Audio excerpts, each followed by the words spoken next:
জয়রাম ভাই জিতরু জিতরু তুমি কেন এলে এখানে? আমাদের আন্দোলনের ইতিহাস তুমি জানো? আন্দোলনের ইতিহাসটা তোমার জানা নাই, তো না জানলে লোককে তুমি ঢুকে যাচ্ছ। আর তুমি কে মারিয়েছে, অত্যাচার করেছে, এমনি অত্যাচার বলছে, পুলিশের কোনো দোষ নাই, পুলিশের কোনো দোষ নাই। তাহলে এইখানে মিটিং হইলো, লক্ষাধিক লোকের সমাবেশ হইলো, তাহলে এই লক্ষাধিক সমাবেশকে তুমি তো পদাঘাত করলে, লাত মারলে তুমি।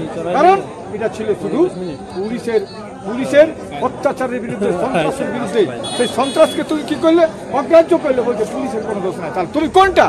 তুমি কোন লোক? তুমি প্রথম টেস্ট করতে আসছো বেঙ্গলে, মিটিং করতে আসছো, তুমি ফেল করলে সেদিনেই। যেহেতু আসে তোমার প্রথম ফেলটা তোমার ওইখানে। মানে আজকে তারা কানে শুনতে পারছে না, মুখে বলতে পারছে না। এই যে নীরবতা কিসের জন্য? আজকে তোমার জাতিসত্তা তোমার কোথায় যাচ্ছে? তোমার আজকে জাতিসত্তা কোথায়? আমাদের আজকে যে কুরবানি ভাষা, ধর্ম, সংস্কৃতি কোথায় যাচ্ছে? এর জন্যে তুমি দল করো, আমরা বলেছি তুমি দল করো, কিন্তু মনে রাখবে দলের চেয়েও বড় তোমার জাতিসত্তা। এই জাতিসত্তা যদি না থাকে, তোমার ভাষা, ধর্ম, সংস্কৃতি যা থাকে না, বিলুপ্তি। আজকে বিলুপ্তির পথে আমরা। আজকে আদিবাসী কুর্মী সমাজ যে আমরা আন্দোলন করছি, এই আন্দোলনের যথার্থ সাইন্টিফিক বিজ্ঞান আমাদের মাঝে বিভিন্ন রকমভাবে প্রশাসনিক কায়দায় আমাদের দমন পীড়ন তো চলছে। আমাদের মাঝে বিভাজন করা তৈরি করছে, বিভাজনের আজকে আমরা শিকার। বিভিন্ন কায়দা করে বিভাজন করার চেষ্টা করছে আমাদেরকে, কিন্তু কেউ বিভাজনের শিকার হবে না। আগামী এইটার জন্য, এই পরিপ্রেক্ষিতে আবার কিন্তু আমরা বলেছি, আমরা যাচ্ছি কোথায়? কোটশিলা আমরা যাচ্ছি। কবে? আমরা মোটামুটি ডেট করেছি 29 তারিখে। কালকে ক্লিয়ার হয়ে যাও। 29 তারিখে আমরা বলেছি, এসপিকেও বলছি, সবাইকে বলছি 29 তারিখে আপনারা রেডি থাকবেন। কোনো গায়ে কোনো লোকে 20 কিলোমিটার 15 কিলোমিটার কেউ বাস করবে না, কোনো গাড়ি করবে না, একদম পৈদলে ছায়া ছুলু নিয়ে সব একদম আগুন গুলা বন্ধ করেন। একটা বুড়া লোক থাকবে, ঘর রাখা, সব কিন্তু হাঁটে আসবো ওইখানে।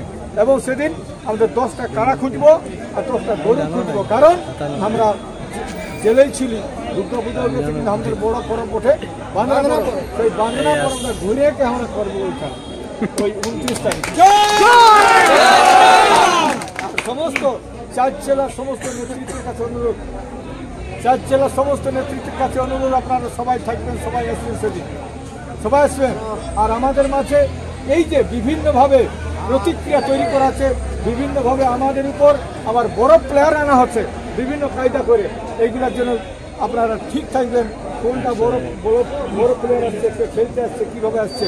আমরা অবাক হয়ে গেছি এইখানে যে আমরা একজন নেতৃত্বকে আমরা বিশ্বাস করেছিলাম, জয়রাম মাহাতোকে অত্যন্ত বিশ্বাস করেছিলাম। কারণ আজকে যুব সমাজ সত্যিকারের ওয়ার্ককে ভালোবাসে, আমরা ভালোবাসছি। কিন্তু সেদিন ও যে আসলো আমাদের কি বলে জিতরু তুমি কেন এলে?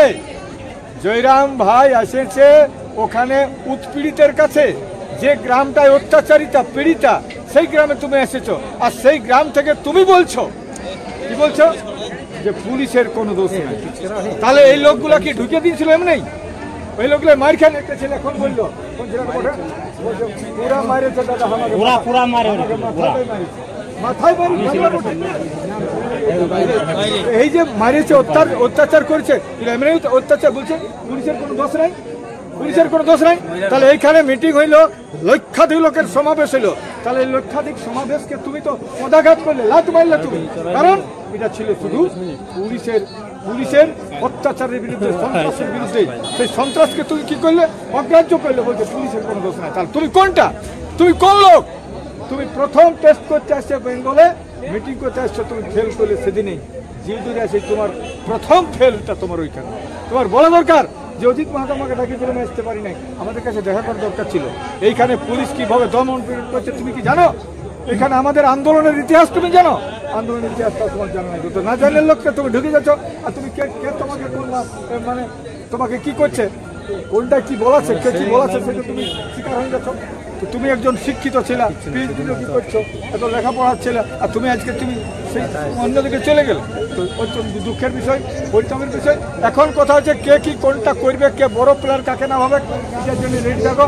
আদিবাসী কুর্মী সমাজ আছে, থাকবে, এবং আদিবাসী কুর্মী সমাজ ছাড়া পরিষ্কার কথা আগামী দিনে কুর্মী আন্দোলন আগাতে পারে নাই। প্রত্যেকটা আন্দোলনের নেতৃত্বকে আমরা দেখছি, যারা মাঝ রাস্তায় ওরা বিভিন্নভাবে বিভাজনের শিকার হচ্ছে। এবং রাজনীতি থেকে সাবধান, এখানে আমরা বলেছিলি আজকে বিজেপির নেতৃত্ব আছে কর্মী, তারা আজকে একটা আওয়াজ তুলে নেয়, একটা আওয়াজ তুলে নেয়। এখানে সিপিএম এর কর্মী নেতা একটা আওয়াজ তুলে নেয়। টিএমসি তো ঘোর ঘুমাচ্ছে, ঘোর ঘুমাচ্ছে, ওরা তো একটা কথা আওয়াজ তুললো নাই। আশ্চর্য ব্যাপার, যারা ক্ষমতা আছে তাদের কাছে আমরা আশা করেছিলাম যে তুমি তো বলবে, কিন্তু একটা আওয়াজ তুলে নাই।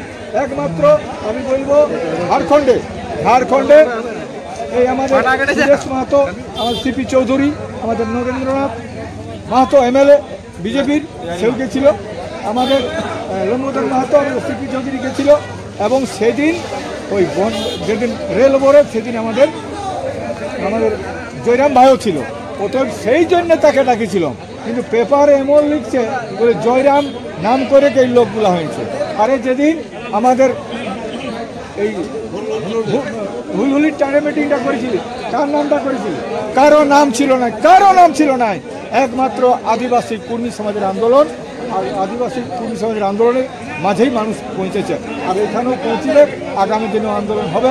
পরিষ্কার কথা, সময় সাপেক্ষ আছে, সময় কিছু কথা বলবে। আদিবাসী কর্মী সমাজের নেতৃত্বে কর্মী এসটি হচ্ছে, হবে। পরিষ্কার কথা, কর্মী এসটি হচ্ছে। জয়